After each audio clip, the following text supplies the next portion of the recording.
حضرت عبداللہ بن عمر رضی اللہ تعالی عنہما اس کے راوی ہیں، وہ بیان کرتے ہیں کہ نبی کریم صلی اللہ علیہ وسلم نے فرمایا کہ ایک عورت کو بلی کی وجہ سے عذاب جہنم ہو رہا تھا یا دیا گیا، اور اس کی وجہ یہ تھی کہ اس نے بلی کو باندھ کر رکھا حتیٰ کہ وہ بھوک سے مر گئی۔ تو جب وہ داخل کی گئی تو سرکار فرماتے ہیں کہ دوزخ کے فرشتے نے اس عورت سے یہ کہا کہ تم نے اس بلی کو باندھ کے رکھا، نہ تم نے خود کھانا دیا، نہ اس کو چھوڑ دیا کہ وہ چوہے وغیرہ کھا کر گزارا کرتی، گویا کہ اس وجہ سے تمہیں عذاب ہو رہا ہے۔ تو آپ کو بہت ساری چیزیں سمجھ میں آئیں گی کہ کس صورت میں، بعض صورتوں میں تو ہم جانوروں کو جان سے مار سکتے ہیں اور ہماری کوئی گرفت نہیں ہے،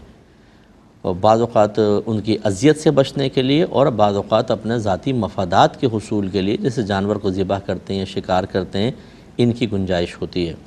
اس کے بعد میں نے آپ کو عرض کیا تھا کہ آج کے پروگرام میں آپ کو عرض کروں گا کہ ہم جو گھر میں جانور پالتے ہیں ان کی کیا شرعی حیثیت ہے۔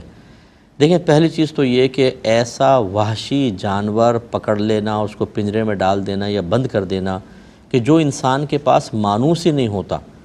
اور گمان ہے آپ کا کہ تڑپ تڑپ کے مر ہی جائے گا، اس کو آپ بالکل نہیں رکھ سکتے۔ جیسے کوا ہے، اگر کوے کو آپ پکڑ کے رکھ لیں، اگر بہت چھوٹا بچہ ہو تو شاید وہ مانوس ہو جائے، شاید، ورنہ عمومی طور پر کوے کو اللہ نے ایسے ہی بنایا کہ یہ پنجرے کی قید برداشت نہیں کرتا، اڑتا رہے گا حتیٰ کہ زخمی ہو کے مر جائے گا۔ تو فرض کر لیں کوئی بھی ایسا جانور آپ نے کہ وہ پنجرے کی قید کو قبول نہیں کر رہا، اڑ رہا ہے، ٹکرا رہا ہے اور وہ مرنے کی کوشش کر رہا ہے،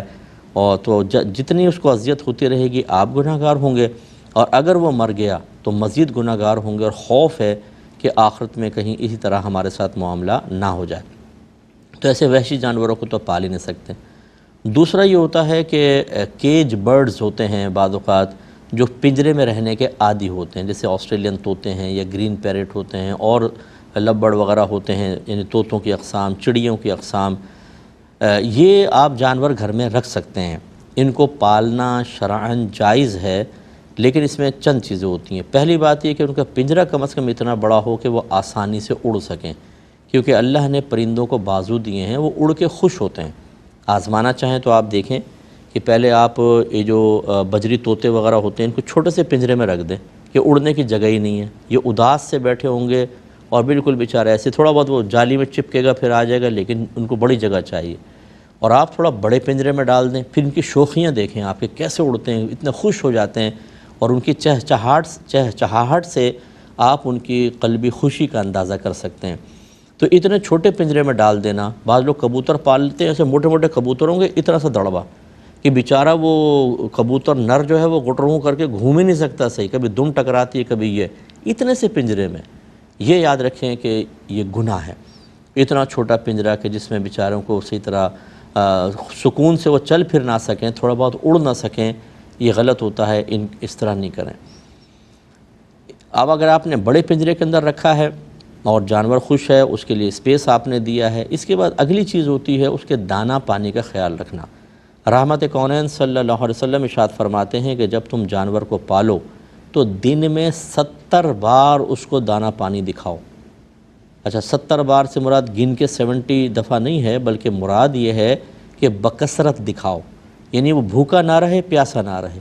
بعض لوگ ایسے ہوتے ہیں اس کی جو پانی کی پیالی خشک ہو چکی ہے بیچارہ، اور گرمی اتنی شدید، یاد ہی نہیں تھا جی ہمیں پانی ڈالنا، حتیٰ کہ وہ مر جاتے ہیں جانور، یا مسلسل بیچارے وہ ہانپ رہے ہیں، آپ آرام سے اے سی چلا کر بیٹھے ہوئے ہیں۔ جانور پالنے کا شوق ہے تو اس کا خیال کریں۔ دانہ ختم ہو گیا ہے، جانور صبح سے بھوکا بڑا ہوا ہے، آپ کو خیال ہی نہیں ہے کہ مجھے ڈالنا ہے اس کے اندر، تو یہ بھی گناہ ہے، یاد رکھیں۔ جتنے دیر وہ بھوک اور پیاس کی اذیت اور تکلیف برداشت کرے گا آپ کو گناہ ملے گا۔ اس لیے تو جانور نہ پالیں، اور پالیں تو اگر آپ نہ پالتے تو آپ تو بری ذمہ تھے۔ بعض جانور ایسے ہوتے ہیں جو اپنا خود پیٹ، جیسے کبوتر ہے، چھوڑ دیں آپ، خود پیٹ پال لے گا۔ اللہ تبارک و تعالیٰ پھر اس کو الہام فرمائے گا۔ جب آپ کسی کو کچھ نہیں ڈالتے تو یاد رکھیں رزق کی ذمہ داری تو اللہ تعالیٰ کی ہے۔ وَمَا مِن دَابَّةٍ فِي الْأَرْضِ إِلَّا عَلَى اللَّهِ رِزْقُهَا، زمین پہ چلنے والا کوئی جاندار ایسا نہیں جس کا رزق اللہ کے ذمہ کرم پر نہ ہو۔ اللہ تعالیٰ ان کبوتروں کے دل میں الہام ڈالتا ہے، یہ خود ہی دانے تک پہنچ جاتے ہیں، کوئی انسان ڈالے نہ ڈالے۔ ہاں، اگر آپ نے ذمہ داری لے لی ہے پھر آپ رسپانسیبل ہو گئے،